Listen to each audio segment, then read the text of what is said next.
നമസ്കാരം, ഞാൻ Shri Vishakh VV Entertainment എന്ന നമ്മുടെ യൂട്യൂബ് ചാനലിലേക്ക് ഏവർക്കും സ്വാഗതം.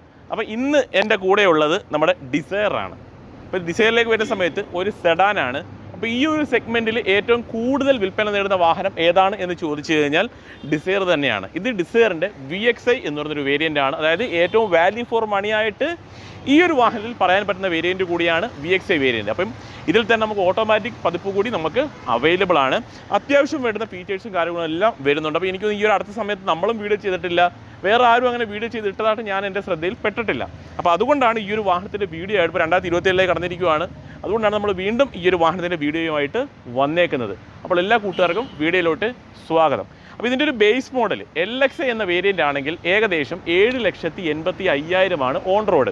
അപ്പോൾ ഈ കിടക്കുന്ന വേരിയൻറ്റിലേക്ക് നമ്മൾ വരുന്ന സമയത്ത് 8,93,000 രൂപ ഓൺ റോഡ് പ്രൈസ് വരുന്നു. അതായത് 9 ലക്ഷം രൂപയ്ക്കുള്ളിൽ ഓൺ റോഡ് പ്രൈസ് വരുന്ന ഒരു സെഡാൻ വാഹനമാണ് ഈ കിടക്കുന്നത്. ZXi ആണെന്നുണ്ടെങ്കിൽ 9,73 ഓൺ റോഡ് പ്രൈസ്. ടോപ്പ് എൻഡിലേക്ക് വരുന്ന സമയത്ത് 10,56 വാഹനത്തിന് ഓൺ റോഡ് പ്രൈസ് വരുന്നു. ഇത്രയും ഞാൻ പറഞ്ഞത് മാനുവൽ വേരിയൻ്റെ പ്രൈസാണ്. നമുക്ക് ഇതിൽ തന്നെ ടൂറുന്നൊരു വേരിയൻ്റ് കൂടി നമുക്ക് അവൈലബിൾ ആണ്. ടാക്സി പെർമിറ്റിൽ നമുക്ക് ഈ ഒരു വാഹനം നിങ്ങൾക്ക് സ്വന്തമാക്കാൻ കഴിയുന്നതാണ്. ഇനി ഓട്ടോമാറ്റിക് സ്റ്റാർട്ട് ചെയ്യുന്നത് ഈ ഒരു VXi പതിപ്പ് തൊട്ടാണ് ഓട്ടോമാറ്റിക് സ്റ്റാർട്ട് ചെയ്യുന്നത്. ഏകദേശം 9,52 on road price. Manual 8,93, automatic 9,52. ZXiയിലേക്ക് പൊക്കഴിഞ്ഞാൽ 10,31 ഓൺ റോഡ് പ്രൈസ്. അതായത് ZXi മാനുവൽ 9,73, ഓട്ടോമാറ്റിക് 10,31. ഇനി ഏറ്റവും ടോപ്പ് എൻഡിലേക്ക് പോകുന്ന സമയത്ത് ഓട്ടോമാറ്റിക് വരുന്നത് 11,15 ഓൺ റോഡ്. അതായത് ടോപ്പ് എൻഡിൻ്റെ മാനുവൽ വെർഷന് 10,56, ഓട്ടോമാറ്റിക്കിന് 11,15 ഓൺ റോഡ് പ്രൈസ് വരുന്നു. ഇത്രയും പറഞ്ഞത് ഓൺ റോഡ് പ്രൈസിനെ കുറിച്ചാണ്. ഇനി നമുക്ക് ഒരു ഡൗൺ പേയ്മെൻറ്റ്, അതായത് ഈ ഒരു വാഹനം സ്വന്തമാക്കണമെങ്കിൽ ഇതിൻ്റെ ഒരു മാനുവൽ പതിപ്പ് എത്ര 8,93, ഇത് സ്വന്തമാക്കണം ഒരു 50,000 രൂപ അടിച്ചാൽ നിങ്ങൾക്ക് സ്വന്തമാക്കാൻ പറ്റും. 5 വർഷമാണെങ്കിൽ 18,700 റേഞ്ചിലും, 7 വർഷമാണെന്നുണ്ടെങ്കിൽ ഒരു 14,500 റേഞ്ചിലും EMI വരും. അതൊരു ഏകദേശ കണക്കാണ്. EMI ഞാൻ പറഞ്ഞത് അങ്ങോട്ടും ഇങ്ങോട്ടും സിബിൽ സ്കോറിനെയൊക്കെ ഡിപ്പെൻഡ് ചെയ്ത് വ്യത്യാസങ്ങളും കാര്യങ്ങളൊക്കെ വരും. അത്രയും ഉള്ളൂ ബേസിക് ആയിട്ട് പ്രൈസിനെ കുറിച്ചും EMI കുറിച്ചും. പിന്നെ വെയിറ്റിംഗ് പീരീഡ് ഒന്നും ഇല്ല, വളരെ പെട്ടെന്ന് തന്നെ സ്വന്തമായി കൊണ്ട് പോകാൻ പറ്റും ഈ ഒരു വാഹനം. പിന്നെ ഈ ഒരു വാഹനത്തിലേക്ക് വരാം.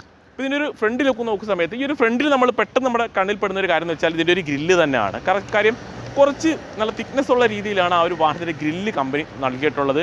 കുറച്ച് വലുതുമാണ് ആ ഒരു ഗ്രില്ല്.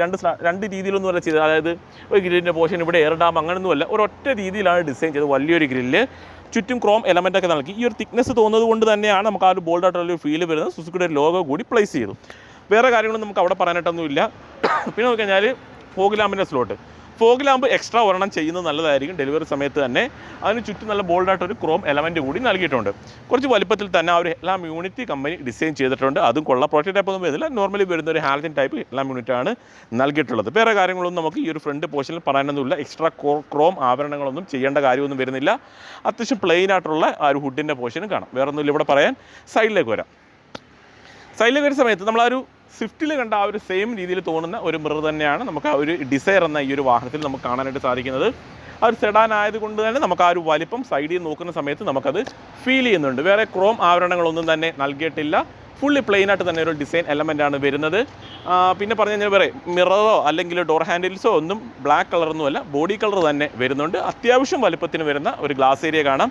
അവിടെ തന്നെ ഫെൻഡറിലേക്ക് വന്നാലും ഒരുപാട് അങ്ങ് ക്യാരക്ടർ ലൈൻസ് ഒന്നും ഫെൻഡറിലൊന്നും നൽകിയിട്ടില്ല. ചെറിയ ലൈൻ മാത്രമേ വരുന്നുള്ളൂ. ഫെൻഡറിലൊന്നും ടേൺ ഇൻഡിക്കേറ്റർ നൽകിയില്ല. മിററിലാണ് ടേൺ ഇൻഡിക്കേറ്റർ പ്ലേസ് ചെയ്തത്. വീൽ കപ്പ് നമുക്ക് അവൈലബിൾ ആണ്. ഈ ഒരു വാഹനത്തിൽ വരുന്ന JK ടയറാണ് ഈ ഒരു വാഹനത്തിൽ യൂസ് ചെയ്തിട്ടുള്ളത്. ടയർ പ്രൊഫൈൽ വരുന്നത് 165/80R14 ടയർ പ്രൊഫൈൽ. അതായത് 14 ഇഞ്ച് ടയറാണ് ഈ ഒരു വാഹനത്തിൽ കമ്പനി നൽകിയിട്ടുള്ളത്. വേറൊന്നുമില്ല നമുക്ക് ഈ ഒരു സൈഡ് പ്രൊഫൈലൊന്ന് പറയാനായിട്ട്. BPLലേക്ക് വരുന്ന സമയത്ത് ചെറിയൊരു ബ്ലാക്ക് എലമെൻറ്റ് നൽകിയിട്ടുള്ളതായിട്ട് കാണാം. വേറെ കാര്യങ്ങളൊന്നും ഇല്ല, ക്രോം ആവരണങ്ങളൊന്നും ഇല്ലെന്ന് ഞാൻ പറഞ്ഞു. വേറെ ഒന്നുമില്ല. ഇനി നമുക്ക് റിയർ സൈഡിലേക്ക് പോകാം. റിയർ സൈഡിലേക്ക് വരുന്ന സമയത്ത് ഇതാണ് റിയർ പ്രൊഫൈൽ. ആ ഒരു ടെയിൽ ലാമ്പ് നോക്കുന്ന സമയത്ത് LED ടെയിൽ ലാമ്പ് യൂണിറ്റാണ് നൽകിയിട്ടുള്ളത്. പക്ഷേ ടേൺ ഇൻഡിക്കേറ്റർ അങ്ങനെയുള്ള കാര്യങ്ങൾ ബൾബ് തന്നെയാണ് വരുന്നത്. ബ്രേക്ക് ലൈറ്റൊക്കെ LED ആണ് നൽകിയത്. അപ്പോൾ ഫുള്ളി LED നമുക്ക് പറയാൻ പറ്റത്തില്ല. എന്നിരുന്നാലും LED തന്നെ പറയാം.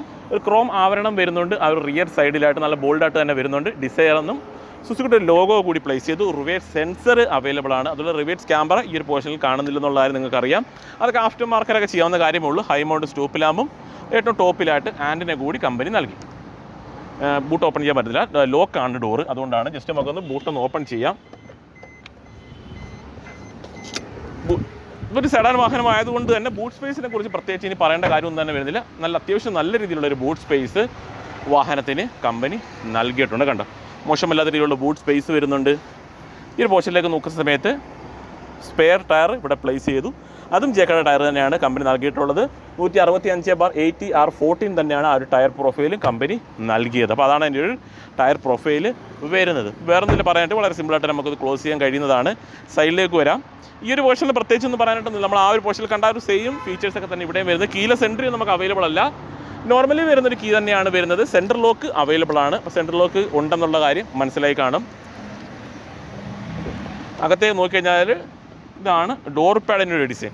ഫുള്ളി ലൈറ്റായിട്ടുള്ള കളർ തീമാണ് നമ്മുടെ ഡോർ പാഡിൽ ഫുള്ളി യൂസ് ചെയ്തിട്ടുള്ളത്. അത് കൊള്ളാം, നല്ല രസമുണ്ട് കാണാനായിട്ട്.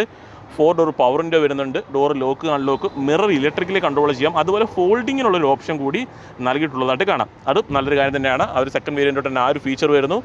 ഡോർ ഹാൻഡിൽ ക്രോം എലമെൻറ്റ് നൽകിയിട്ടുണ്ട്.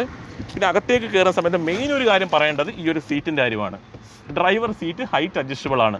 അത് നല്ലൊരു കാര്യമാണ്. അത്യാവശ്യം ഹൈറ്റ് ഉള്ളവർ ഇരുന്ന് കഴിഞ്ഞാൽ വളരെയധികം താത്ത് നമുക്ക് ഉപയോഗിക്കാം. പിന്നെ ഒരു കാര്യം പറയേണ്ടത് സ്റ്റിയറിംഗ് നമുക്ക് ഹൈറ്റും കാര്യങ്ങളും നമുക്ക് അഡ്ജസ്റ്റ് ചെയ്ത് യൂസ് ചെയ്യാനായിട്ട് സാധിക്കും. അതും പ്രധാനപ്പെട്ട ഒരു ഫീച്ചർ തന്നെയാണ്. ഈ ഒരു 2 കാര്യങ്ങളും ഏറ്റവും ഇമ്പോർട്ടൻ്റ് ആയിട്ടുള്ളൊരു കാര്യമാണ്. സീറ്റ് ഹൈറ്റ് അഡ്ജസ്റ്റ്മെൻറ്റും അതുപോലെ സ്റ്റിയറിംഗ് നമുക്ക് ഹൈറ്റും കാര്യങ്ങളും അഡ്ജസ്റ്റ് ചെയ്യാൻ കഴിയുന്നതും. അത്യാവശ്യം നല്ല സ്റ്റോറേജ് സ്പേസ് ഒക്കെ നൽകിയിട്ടുണ്ട്. താഴ്ഭാഗമൊക്കെ നോക്കിക്കഴിഞ്ഞാൽ ഫുള്ളി ലൈറ്റായിട്ടുള്ള കളർ തീമാണ്. നല്ലൊരു ഫീലുണ്ട് നമ്മുടെ വാഹനത്തിനുള്ളിലേക്ക് കയറുന്ന സമയത്ത് ഈ ഒരു ലൈറ്റായിട്ടുള്ള കളർ തീം നൽകിയിട്ടുള്ളതുകൊണ്ട് ഇവിടെ വേറെ കൺട്രോൾസ് ഒന്നുമില്ല.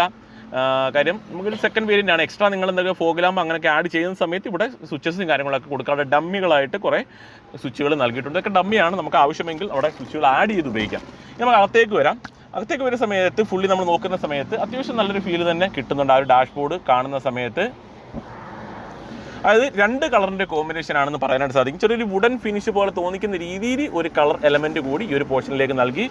സ്റ്റിയറിംഗിലേക്ക് വരുന്ന സമയത്ത് അത്യാവശ്യം കൺട്രോൾസും കാര്യങ്ങളൊക്കെ സ്റ്റിയറിംഗിൽ വരുന്നുണ്ട്. അത്യാവശ്യം ഒരുപാട് വലിപ്പമൊന്നുമില്ല, നല്ല രീതിയിൽ ഹാൻഡിൽ ചെയ്യാൻ പറ്റുന്ന ഒരു സ്റ്റിയറിംഗ് ആണ് നൽകിയിട്ട്. ഒരുപാട് വലിപ്പം ഇല്ലാത്തത് കൊണ്ട് തന്നെ നമുക്ക് ഡ്രൈവിംഗ് സമയത്ത് ഒരു കംഫർട്ട് ആയിരിക്കും. അത് ഇൻസ്ട്രുമെൻറ്റ് ക്ലസ്റ്റർ നോക്കിയാൽ ഫുള്ളി ഡിജിറ്റൽ അല്ല, എന്നാൽ നല്ല പ്രീമിയം രീതിയിൽ തോന്നുന്ന രീതിയിൽ തന്നെ അത് ഡിസൈൻ ചെയ്തിട്ടുണ്ട്. അവിടുന്ന് ഈ ഒരു AC വെൻറ്റിലേക്ക് പോകുന്ന സമയത്ത് ചെറിയൊരു ക്രോം അല്ല, ചെറിയൊരു ഗ്ലോസി ഫിനിഷ് പോലെ തോന്നുന്ന ഒരു കളർ തീമാണ്. 2D ഇൻഫോർട്ടൈൻമെൻറ്റ് സിസ്റ്റം വരുന്നത്. കണ്ടോ, ഈ ഒരു രീതിയിലുള്ള ഒരു ഇൻഫോർട്ടൈൻമെൻറ്റ് സിസ്റ്റമാണ്. ഇതൊക്കെ സ്വിച്ചസ് അല്ല, ടച്ച് പോലെ നമുക്ക് യൂസ് ചെയ്യാം. സ്വിച്ച് തന്നെയാണ്, ടച്ച് പോലെ യൂസ് ചെയ്യാൻ പറ്റുന്ന രീതിയിലാണ് അത് നൽകിയിട്ടുള്ളത്. അപ്പോൾ പുതിയ വാഹനമാണ്, വെറുതെ ഈ ഒരു തിളക്കണ്ട, അപ്പോൾ ഒട്ടിച്ച് തന്നെ വെച്ചേക്കാം. ഇപ്പോൾ നോക്കിയാൽ ACയുടെ കൺട്രോൾസ് വരുന്നുണ്ട്. മാനുവലി വേണം AC ഒക്കെ നമ്മൾ കൺട്രോൾ ചെയ്യാനായിട്ട്. 12 വാട്ട്സിൻ്റെ ചാർജിങ് സോക്കറ്റും USB ഓക്സ് എന്നൊരു സ്ലോട്ട് കൂടി നൽകി. അത്യാവശ്യം നല്ല സ്റ്റോറേജ് സ്പേസ്, 2 കപ്പ് ഹോൾഡർ വരുന്നുണ്ട്. 5 സ്പീഡ് ഗിയർ ബോക്സ് ആണ് വാഹനത്തിൽ കമ്പനി നൽകിയിട്ടുള്ളത്. അത് നമ്മൾ മാരുതിയുടെ വാഹനങ്ങൾ കണ്ടുവന്ന ആ ഒരു സ്റ്റിയറിംഗിൻ്റെ ആ ഒരു ഡിസൈൻ തന്നെ. താഴേക്ക് നോക്കുന്ന സമയത്ത് ഹാൻഡ് ബ്രേക്കിന് വേണ്ടി ഡിസൈനൊക്കെ കാണാം. അതുകൊണ്ട് ഇവിടെ ഇത് റിയർ സൈഡിൽ പോകുമ്പോൾ പറയേണ്ടതാണ്. ഇവിടെയും കൂടി ചാർജിങ് സോക്കറ്റ് നൽകി. അത് റിയർ സൈഡിലേക്ക് പോകുന്ന സമയത്ത് ഒന്നുകൂടെ കാണിക്കാം. സീറ്റൊക്കെ നോക്കിക്കഴിഞ്ഞാൽ നല്ല സപ്പോർട്ട് കിട്ടുന്ന രീതിയിലുള്ള സീറ്റാണ്. നമ്മൾ ആ താഴ്ഭാഗത്തൊക്കെ കണ്ട അത് ഡാഷ്ബോർഡിലും ഒക്കെ കണ്ട ഒരു സെയിം കളർ തീം തന്നെയാണ് ഈ ഒരു സീറ്റിലും കമ്പനി നൽകിയത്. മോശമല്ലാത്ത storage space. Mirror manually control ചെയ്യണം. ഇവിടെയായിട്ട് ലൈറ്റ് നൽകി, മിറർ വരുന്നുണ്ട്. ടിക്കറ്റ് ഹോൾഡർ നൽകി. ടോപ്പൊക്കെ നോക്കിക്കഴിഞ്ഞാൽ ലൈറ്റ് ആയിട്ടുള്ള കളർ തീമാണ് ടോപ്പിലൊക്കെ നൽകിയിട്ടുള്ളത്. അപ്പോൾ വേറെ കാര്യങ്ങൾ നമുക്ക് ഓവറോൾ നോക്കുന്ന സമയത്ത് ഈ ഒരു ഡാഷ്ബോർഡിനെ കുറിച്ചൊന്നും പറയാനായിട്ടൊന്നുമില്ല. അതായത് ഈ ഒരു ഇന്ത്യയെ കുറിച്ച് പറയാനായിട്ടൊന്നുമില്ല. അത്യാവശ്യം നല്ല പ്രീമിയം രീതിയിൽ തന്നെ ഈ ഒരു വാഹനത്തിന് ഇന്ത്യയിൽ ഡിസൈനും കമ്പനി നൽകിയിട്ടുണ്ട്. ഇനി ജസ്റ്റ് നമുക്ക് ഇവിടുന്ന് റിയർ സീറ്റിലേക്ക് കയറാം. അപ്പോൾ സെഡാൻ ആകുമ്പം മെയിനായിട്ട് റിയർ സീറ്റിലെ യാത്രാ സുഖം എല്ലാവരും നോക്കുന്നതാണ്. അകത്തേക്ക് കയറാം. നമ്മൾ ആ ഒരു ഫ്രണ്ട് പോർഷനിൽ കണ്ടതുപോലെ തന്നെ ആ താഴ്ഭാഗവും ഒക്കെ ലൈറ്റ് ആയിട്ടുള്ള കളർ തീം തന്നെയാണ്. അപ്പോൾ ഈ ഒരു വെള്ള കണ്ട് നിങ്ങൾ തെറ്റിദ്ധരിക്കേണ്ട. നമ്മൾ വാഹനത്തിലൂടെയൊക്കെ കയറുന്ന സമയത്ത് അഴുക്കാവാതിരിക്കാനായിട്ട് ഇട്ടേക്കുന്നതാണ് കമ്പനിയിൽ നിന്ന് തന്നെ. പിന്നെ ഇപ്പം ഡെലിവറി സമയത്ത് മാറ്റൊക്കെ ഇട്ടായിരിക്കും എല്ലാവരും ഉപയോഗിക്കുന്നത്. സോഫ്റ്റ് മെറ്റീരിയലൊന്നുമില്ല, കുറച്ച് ഹാർഡായിട്ടുള്ളത് തന്നെയാണ് യൂസ് ചെയ്തിട്ടുള്ളത്. പവറിൻ്റെ കൺട്രോളും അത്യാവശ്യം സ്റ്റോറേജ് സ്പേസും വരുന്നുണ്ട്. അകത്തേക്ക് ഞാൻ കയറിയിരിക്കാൻ നിങ്ങൾക്ക് അറിയാൻ പറ്റും നല്ലതുപോലെ. ആം റെസ്റ്റ് വരുന്നു. ഹെഡ് റെസ്റ്റ് അഡ്ജസ്റ്റബിൾ ആണ് നൽകിയിട്ടുള്ളത്. അത് നല്ലൊരു കാര്യം തന്നെയാണ്. ഇപ്പോൾ ഈ കവർ പൊട്ടിച്ചെങ്കിൽ മാത്രമേ ഈ ഒരു ആം റെസ്റ്റ് കാണിക്കാൻ പറ്റൂ. വെറുതെ ഞാൻ കവർ പൊട്ടിക്കുന്നില്ല, അങ്ങനെ ഇരുന്നോട്ടെ. കപ്പ് ഹോൾഡറും കാണാൻ സാധ്യതയുണ്ട് ആ ഒരു ആം റെസ്റ്റിനുള്ളിൽ. എന്നാൽ വേണം ജസ്റ്റ് നോക്കാം നമുക്ക്. ഓക്കെ, ഇതാണ് കപ്പ് ഹോൾഡറും വരുന്നുണ്ട്. കണ്ടോ, കപ്പ് ഹോൾഡറും 2 കപ്പ് ഹോൾഡർ വരുന്നുണ്ട്. അഡ്ജസ്റ്റബിൾ ഹെഡ് റെസ്റ്റ് ഉള്ളത് കൊണ്ട് തന്നെ അത്യാവശ്യം കംഫർട്ടായിട്ട് നമുക്ക് ഇരിക്കാനായിട്ട് സാധിക്കും. എനിക്കൊന്ന് റിയൽ സീറ്റ് ബെൽറ്റ് റിമൈൻഡർ ഉണ്ടെന്ന് തോന്നുന്നുണ്ട്. അതുപോലെ സീറ്റ് ബെൽറ്റ് പിടിച്ചിട്ടിട്ടുണ്ട്. അതുപോലെ തന്നെ റിയർ AC വെൻറ്റും വരുന്നുണ്ട്. ഇവിടെ ഒരു ചാർജിങ് സോക്കറ്റിൻ്റെ ഓൾറെഡി ഞാൻ പറഞ്ഞു. അവിടെ തന്നെ ഒരു സ്റ്റോറേജ് സ്പേസും ഉണ്ട്. അതായത് ഫോൺ കുത്തിയിട്ടതിന് ശേഷം ഈ ഒരു പോർഷനിൽ വെച്ച് ഉപയോഗിക്കാം. സെൻട്രൽ ടണലിൽ വലിയ ഹൈറ്റ് ഒന്നുമില്ല. ഇവിടെയും ശകലം സ്റ്റോറേജ് സ്പേസ് നൽകി. അതുപോലെ സെൻട്രലായിട്ടും ഒരു ലൈറ്റ് വരുന്നുണ്ട്. അപ്പോൾ സെഡാൻ ആയതുകൊണ്ട് തന്നെ അത്യാവശ്യം കംഫർട്ടായിട്ട് റേസ് ഇവൻറ്റും ഉണ്ട്, ആംബ്രസ്റ്റ് വരുന്നു, അഡ്ജസ്റ്റബിൾ ഹെഡ് റെസ്റ്റ് ഉണ്ട്, സ്റ്റോറേജ് സ്പേസ് വരുന്നു. അത്യാവശ്യം കംഫർട്ടായിട്ട് നല്ല രീതിയിൽ തന്നെ നമുക്ക് ഈ റിയർ സീറ്റിൽ ഇരുന്ന് പോകാനായിട്ട് സാധിക്കും. അപ്പോൾ അതുകൊണ്ടായിരിക്കും ഇത് ടാക്സി പെർമിറ്റിന് കൂടി ഇത് നൽകുന്നത്. വേറെ ഒന്നുമില്ല നമുക്ക് ഈ ഒരു റിയർ സീറ്റിൽ പറയാനായിട്ട്. ഇത് ജസ്റ്റ് നമുക്ക് എൻജിൻ റൂമോടെ ഞാൻ ജസ്റ്റ് ഒന്ന് ഓപ്പൺ ചെയ്ത് കാണിക്കാം. അപ്പോൾ പ്രൈസിനെ കുറിച്ചൊക്കെ നമ്മൾ ആദ്യമേ സംസാരിച്ചു. ആരെങ്കിലുമൊക്കെ സ്കിപ്പ് ചെയ്ത് കണ്ടിട്ടുണ്ടെന്നുണ്ടെങ്കിൽ ജസ്റ്റ് ആദ്യമേ ഒന്നുകൂടെ ഒന്ന് പോയതിന് ശേഷം പ്രൈസും കാര്യങ്ങളൊക്കെ ഒന്ന് കേട്ട് നോക്കുക. എല്ലാ വേരിയൻറ്റിൻ്റെയും പ്രൈസ് നമ്മൾ സംസാരിച്ചിട്ടുണ്ട്. ഇതാണ് നമ്മുടെ വാഹനത്തിൻ്റെ എൻജിൻ ബേ വരുന്നത്. ഒരു പെട്രോൾ എഞ്ചിനാണ് ഈ വരുന്നത്. 1.2 ആണ് എൻജിൻ്റെ കപ്പാസിറ്റി വരുന്നത്. 1.2 4 സിലിണ്ടറാണ് നമ്മുടെ എൻജിൻ വരുന്നത്. 90 PS ഏകദേശം ഒരു 113 Nm. മൈലേജാണ് ഹൈലൈറ്റ്. 24.37 റേഞ്ചിൽ മൈലേജ് ഈ ഒരു ഇത്രയും വലിയൊരു വാഹനത്തിന് മാരുതി അവകാശപ്പെടുന്നു. അപ്പോൾ താഴ്ഭാഗത്തേക്ക് നോക്കിക്കഴിഞ്ഞാൽ ഇൻസുലേഷനും അങ്ങനത്തുള്ള കാര്യങ്ങളൊക്കെ വരുന്നുണ്ട്, കണ്ടോ.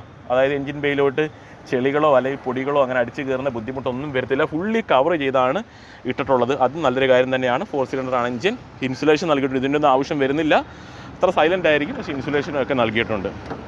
അപ്പം വേറൊന്നുമില്ല പറയാൻ. അഫോർഡബിൾ ആയിട്ടുള്ള പ്രൈസ് റേഞ്ചിൽ സ്വന്തമാക്കാൻ പറ്റുന്ന അത്യാവശ്യം ഫീച്ചേഴ്സ്. ഇതിനകത്ത് ഇപ്പോൾ ആകെ ചെയ്യേണ്ട ഒരു ഫോഗ് ലാമ്പ് മാത്രമേ ഉള്ളൂ ചെയ്യേണ്ടതായിട്ട്. ബാക്കി എല്ലാം ഇതിനകത്ത് വരുന്നുണ്ട്. അലോയ് വേണമെന്നുള്ളവർക്ക് അലോയ് ഇടാം. വേറെ ഒരു കാര്യം ഇതിനകത്ത് ചെയ്യേണ്ട ആവശ്യമൊന്നും വരുന്നില്ല. ആവശ്യമില്ലാത്ത മോഡിഫിക്കേഷൻ ഇതിൻ്റെ ആവശ്യമില്ല. ഇത് രണ്ടും ഇല്ലെങ്കിലും തന്നെ നിങ്ങൾക്ക് വാഹനം കൊണ്ടുനടക്കാൻ പറ്റും. അപ്പോൾ അത്രയേ ഉള്ളൂ നമ്മുടെ ഇന്നത്തെ ഒരു വീഡിയോ. ഇതുപോലെ ഉപകാരപ്പെടുന്നൊരു വീഡിയോ ആയിട്ട് നമ്മൾ അടുത്തൊരു ദിവസം വരും. അതുവരെ എല്ലാ കൂട്ടുകാർക്കും ബൈ.